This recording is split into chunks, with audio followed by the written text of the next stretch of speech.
Social media के मेरे दोस्तों, आपको सुनीत गोस्वामी का सादर नमस्कार। दोस्तों, मुझे बताया गया है कि कुमार विश्वास ने शायद थोड़ी बहुत इंजीनियरिंग की पढ़ाई भी की है। वैसे उनकी दक्षता हिंदी की कविताएं सुनाने में ज्यादा बताई जाती है। इधर मैंने कुमार विश्वास की कुछ धार्मिक पौराणिक कथाएं भी सुनी है और मुझे आश्चर्य हुआ है कि इंजीनियरिंग पढ़ा हुआ व्यक्ति पौराणिक कथाओं पर कोई सवाल नहीं करता, बल्कि उन कहानियों को महिमा मंडित करता है। इनकी राजा हरिश्चंद्र पर सुनाई गई कहानी पर मैं वीडियो बना चुका हूँ। यह अधर्मी धर्मात्मा कुमार विश्वास भी ना समझ। आप मेरे चैनल पर जाकर यह वीडियो भी जरूर सुनें। आज एक बार फिर मैं कुमार विश्वास द्वारा सुनाई गई कथा अग्निदेव के शाप की कहानी पर चर्चा और विमर्श करने आया हूँ।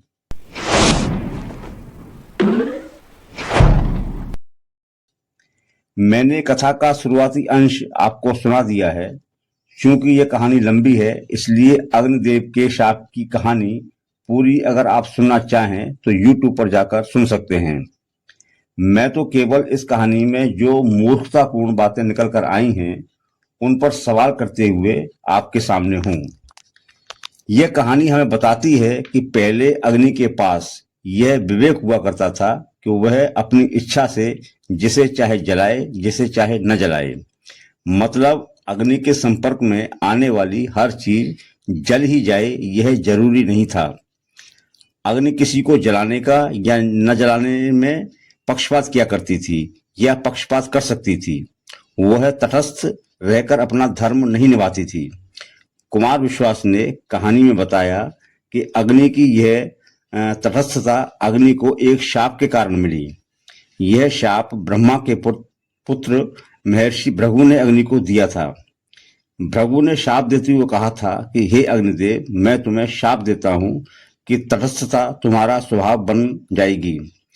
तभी से आग हर उस चीज को जला देती है जो उसके संपर्क में आती है। आग गरीब और अमीर का भेद नहीं करती, बच्चे और बूढ़े का भेद नहीं करती। वह छप्पर भी जला देती है और महल भी। अग्निदेव का दोष सिर्फ इतना था कि उसने महर्षि भृगु की पत्नी पुलोमा के बारे में यह सत्य बोल दिया था कि पुलोमा जो है वह राक्षस पुलोमन की पत्नी पहले है, भृगु की बाद में। खैर दोस्तों, पौराणिक कथाएं तो बेसिर पैर की होती ही हैं, लेकिन जब शिक्षित और समझदार समझे जाने वाले कुमार विश्वास जैसे लोग इन कथाओं पर अपना दिमाग नहीं लगाते हैं, तो कहना ही पड़ता है कि इनकी अक्ल कहाँ सोने चली जाती है, या हम कहें कि कहाँ घास चरने चली जाती है। आइए थोड़ा विचार यात्रा पर चलते हैं। महर्षि भृगु ने अग्निदेव को शाप दिया, सर्वभक्षी भव, यानी आज से तुम सर्वभक्षी हो जाओगे। लेकिन देखने वाली बात यह है दोस्तों कि अग्नि न तो पहले कभी सर्वभक्षी थी और न आज है। एक और पौराणिक कथा को ही लें तो यह तथ्य स्पष्ट हो जाएगा। होलिका को तो यह वरदान मिला हुआ था कि वह अग्नि में नहीं जल सकती। वह प्रहलाद को गोद में लेकर जब जलती हुई लकड़ियों के बीच बैठ जाती है तो वह जलकर मर जाती है, लेकिन प्रहलाद नहीं जलता। अब यहाँ अग्निदेव की तटस्थता कहाँ चली गई? उसका सर्वभक्षी होने का स्वभाव कहाँ चला गया? उसने प्रहलाद को क्यों नहीं जलाया? प्रहलाद की कथा में ही यह भी सुनने पढ़ने को मिलता है कि एक बार एक कुम्हार ने कच्चे घड़ों को तपाने के लिए अलाव जला दिया था। तब बाद में उसे ध्यान आया कि एक घड़े में बिल्ली के बच्चे बैठे हुए थे। वह बहुत परेशान हो गया कि अब तो बिल्ली के बच्चे भी जलकर राख हो जाएंगे। उसने प्रहलाद से कहा, तो प्रहलाद ने बिल्ली के बच्चों को बचाने के लिए भगवान से प्रार्थना की। इस तरह बिल्ली के बच्चे आग में नहीं जले।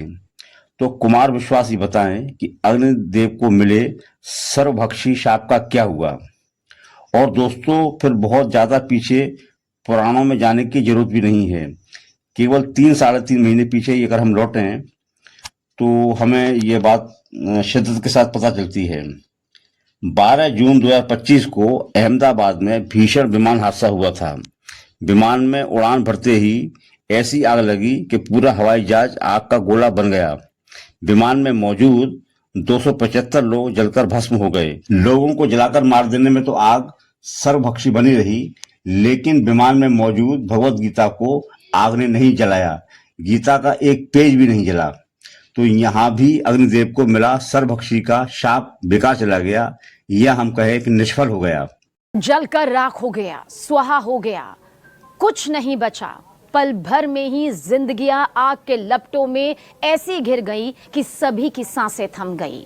लेकिन श्रीमद् भगवत गीता नहीं जली, उसका एक भी पन्ना स्वाहा नहीं हुआ, राख नहीं हुआ। विमान, अहमदाबाद विमान हादसे में जहां पल भर में ही एक अच्छा खासा मजबूत विमान आग के गोले में तब्दील होकर सभी जिंदगियों को लील गया, पल भर में ही मौत का तांडव मचा दिया। लेकिन मौजूद ये तस्वीर आप देखिए, श्रीमद् भगवत गीता का एक भी पन्ना यहां पर नहीं जला। मुझे ये जानकारी नहीं है कि कुमार विश्वास ने कितनी इंजीनियरिंग की पढ़ाई की है। अगर थोड़ी बहुत भी की है तो उन्हें यह जानकारी होनी चाहिए कि प्रकृति में कई ऐसी चीजें हैं जो आग में नहीं जलती। नाइट्रोजन और कार्बन डाइऑक्साइड गैसें आग में नहीं जलती, रेत और मिट्टी नहीं जलती, फाइबर ग्लास, मानव दांत, पानी और पारा आग में नहीं जलते। मतलब साफ है कि आग सर्वभक्षी न पहले थी और न आज है। इसलिए बेमतलब की कथाओं को सुनाकर बच्चों का, युवाओं का और किसी का भी अज्ञान बढ़ाने का काम कुमार विश्वास को नहीं करना चाहिए। उन्हें भगवान ने दिमाग दिया है, दिमाग में अकल भी दी है, तो अकल के दुश्मन नहीं बनना चाहिए कुमार विश्वास को। दोस्तों, आज इस चर्चा में बस इतना ही। मेरा आग्रह है कि ऐसी ही वैचारिक चर्चाओं में बने रहने के लिए आप मेरे चैनल को सब्सक्राइब करें, घंटी का बटन दबाएं और इस वीडियो को ज्यादा से ज्यादा शेयर करें। आपका बहुत बहुत आभारी, सुनीत गोस्वामी।